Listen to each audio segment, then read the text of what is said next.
Pozdrav svima, danas je 12. august 2023. godine i predstavit ćemo 4 sorte, s tim da su 2 sorte sa signalnim grozdovima. A to su Sphinx, Rusko Rano, Casanova i sorta Mont Blanc.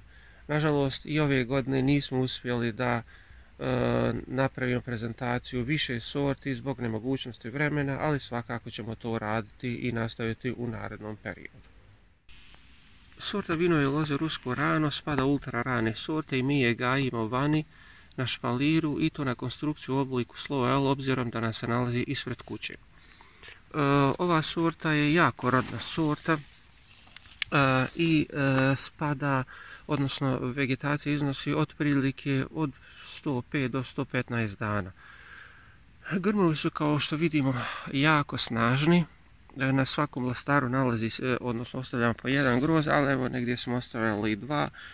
Uglavnom, opterećenje nije nam potrebno, ali tamo gdje imamo manje grozdove možemo ostaviti i 2 manja grozda. Uglavnom, masa grozdova je između 700 i 1000 grama i kao što vidimo, grozdovi su umjerene gustoće i dosta su rastrasti. Bobice su srednje veličine i zaobljene su, to jest okrugle su. Kada potpuno sazrije, dobijemo na bobicama i ovu dodatnu boju, ili da kažemo žuću boju. Evo, pogledajte na ovom grozdu.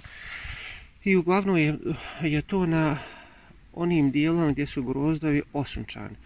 Kada dobijemo ovu boju na bobi, vidite, kao boja meda, onda je to znak da su grozdovi spremni za berbu. Meso kod ove sorte je hrskavo, harmoničnog je okusa, u sebi sadrži jako malo kiselina, riječ je o idealnom konzumnom grožđu. Rusko Rano je sorta koja je, kao što smo rekli na početku, visokorodna, znači može se opteretiti i zaista je pravi primjer sorte koja se može gajiti van. Jako je otporna sorta na bolesti, a ono što je najvažnije za nas vinogradare koji gajimo stolne sorte vinove loze jeste da ovo grožđe uopšte ne puca. Znači, posle kiše, evo imali smo sad ovaj period kiša, ona je bila u potpunom sazrijevanju, ne znam tačno koliko je milimetara kiše palo, ali sigurno da je više, odnosno između 20 i 30 mm kiše je palo, a kao što vidimo uopšte nema pucanja, niti naznake pucanja. Također možemo reći slobodno da je ovo jako otporna sorta na bolesti. Evo vidite kako izgleda ovaj špalir. Mi smo ove godine imali 3 tretmana na ovoj sorti. Jedan tretman je bio protiv pepelnice, znači samo jedan, i 2 tretmana protiv plamenjače, s tim što smo uradili još jedan tretman na početku vegetacije protiv crne pjegavosti. To je sve što smo uradili od tretmana u ovoj izuzetno teškoj godini, kada znamo da se grožđe tretiralo na svaki 7 do 10 dana. Ova sorta je imala 4 preventivna tretmana. Evo možemo proći i obzirom da je dvostruki špalir, da vidimo kako izgleda i s ove strane. Sad ne znam tačno koliko ima ovdje grozdova, ali ova sorta može se uzgajati na dvostrukom špaliru i ostaviti se onaj broj grožđa koji može podnijeti svaki izdanak. Znači, na ovom špaliru mislim da ima nekih dužine možda 7 metara ili eventualno 8. Imamo dvostruku rešetku i na svakom izdanku po jedan grozd. Zaista prava sorta za uzgoj vani. Sorta Sphinx je također ultra rana sorta. Autor ove sorte jeste Zagorulko iz Ukrajine. Također njena vegetacija je slično kao kod ruskog grana, kod ruskog granog i iznosi do 110 dana, zavisno je tako kakva je godina bila, da li su početni mjeseci bili hladni ili su bili topli. Uglavnom, to je taj period vegetacije, odnosno od vremena pucanja pupoljaka do branja grožđa. Što se tiče ove sorte, grozdovi su također srednje veličine. Oprašivanje je također dobro, iako je u ovoj godini bilo dosta kiše, grozdovi su dobro oprašani. Bobice su, kao što vidimo, tamno plave boje. Također preporuka je da se po jednom izdanku ostavlja jedan grozd i da puno ne preopterećavamo ovu sortu. Grozdovi mogu dostići i do 800 grama. Srednje su gustoće, međutim ove godine, obzirom da je oprašivanje bilo jako dobro, grozdovi su dosta nabijeni, kao što vidimo. Inače, nažalost, oni koji gaje ovu sortu znaju da ova sorta ima problema sa pucanjem. Međutim, ove godine nismo imali taj problem, nije dolazilo do pucanja bobica na grozdovima, iako su kiše bile. Sad najavljuju naredni period jako toplo vrijeme, tako da će se ovo grožđe do tada i pobrati. Što se tiče drugih informacija vezano za sortu Sphinx, a to je da je da nema aromu muškata, to jeste harmoničnog je okusa, ili, kao što kažemo, sa karakterističnom sortnom aromom. Oblik bobice varira, sada se možda ne može ni vidjeti na ovom grozdu ili na nekom drugom od grozdova. Uglavnom, oblik je od jajastog, odnosno od ovalnog do jajastog. Ovi jednogodišnji izdanci dobro sazrijevaju, evo vidimo kako to izgleda ovdje, tako. Tako da do zime svi izdanci, to jest svi lastari, sazriju 90 ili 100%. Kada je u pitanju rezultat, preporučuje se da se ova sorta reže na 8 do 10 okaca. Također prednost ove sorte je i ta što pucanje pupoljaka je dosta kasno u proljeće, pa omogućava nam, jel tako, da izbjegnemo ili donekle izbjegnemo povratne proljetne mrazove. Sorte koje ćemo prikazati sa signalnim grozdovima jesu sorte Mont Blanc i sorta Casanova.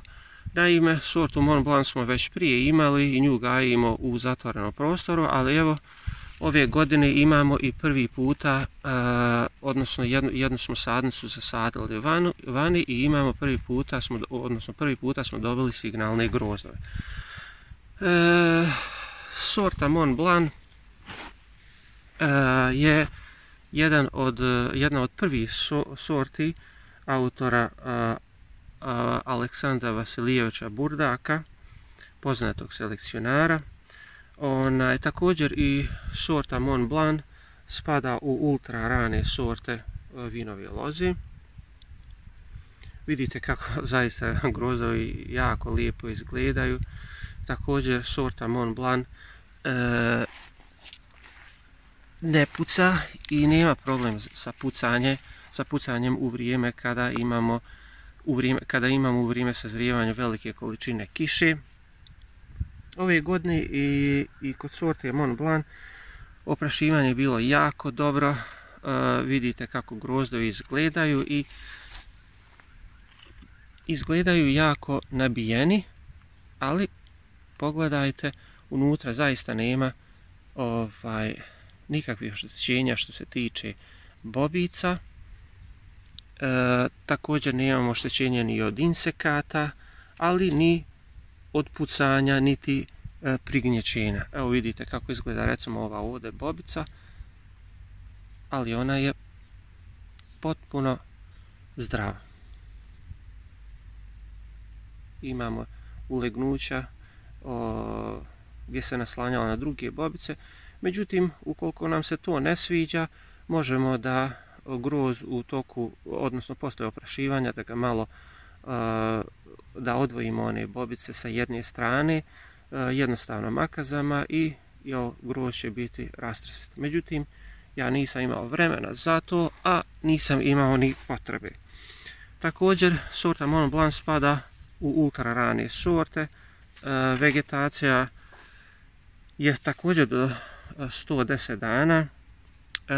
Rast, odnosno moć rasta ovih grmova je također velika i što se tiče orezivanja trebalo bi ostaviti 8 okaca. Obzirom da je ovaj grm jako mlad, ja sam ostavio znači 1, 2, 3, 4. Na 4 izdanka ostavili smo 2 grozda i to je dovoljno.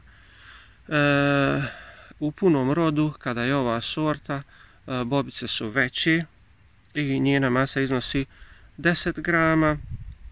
Mogu imati, boja može varirati od bijele do žute, je tako, zavisno da li se grm nalazi na suncu, to jest da li je izložen direktno sunčevim zracima ili je u hladovini. Pulpa je gusta, hrskava i akumulacija šećera je velika. Također, kao što smo rekli za Sphinx, ima svoju osebujnu aromu, a otpornost na gljivične bolesti je doista velika.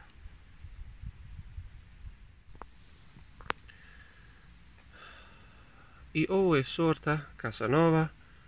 Ona nam je dala prvi puta signalne grozdove, nismo je do sada gajili, to jest u prošloj godini smo je zasadili i dobili smo je tako prve signalne grozdove. Zadovoljni smo jako ovom sortom.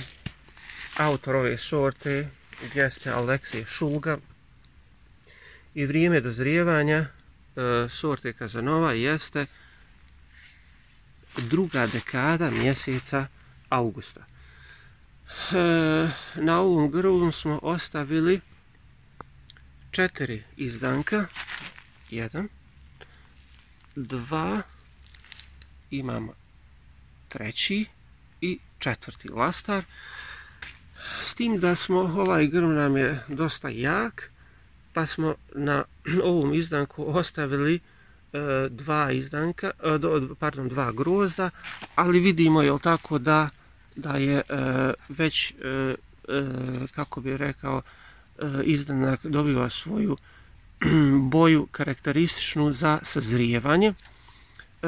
Debljina je sada oko 7 mm, dok ovi izdanci na kojima nema roda, oni su deblji.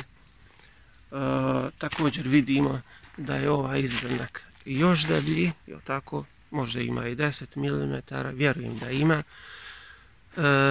Volim tu utvrditi sa šublerama, ali obzirom da se vidi da je grm jako snažan, da zaista nema nikakvih naznaka opterećenja što se tiče ovog roda koje smo ostavili.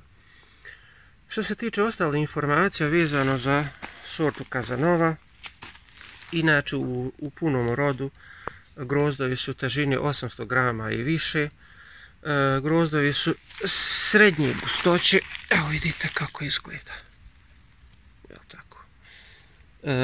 Bobica je srednje do vrlo velika i može iznositi do 15 grama. Ona je izdužena i ovalna. Evo vidite kako izgleda. Ima šiljasti vrh i boja se kreće od ružičaste, odnosno od svijetlo ružičaste do tamno ružičaste. U sebi ima i crvene boje, sve zavisno od toga gdje se, na kojem mjestu se ova sorta uzgaja, da li je to osunčano mjesto ili je u pitanju uzgoj na nekom zasjenjenom mjestu. Otpornost na gljivične bolesti, obzirom da je riječ o novom hibridnom obliku, se još proučava, a produktivnost je visoka. To bi bilo sve u današnjem videu. U narednoj prezentaciji ćemo objaviti jedan konkurs gdje dodeljujemo sretnom vinogradaru sortu Halloween, pa pratite naš kanal, možda vi budete baš od tih sretnika koji će u svom vinogradu gajiti ovu predivnu i neobičnu sortu vinove loze. Pozdrav!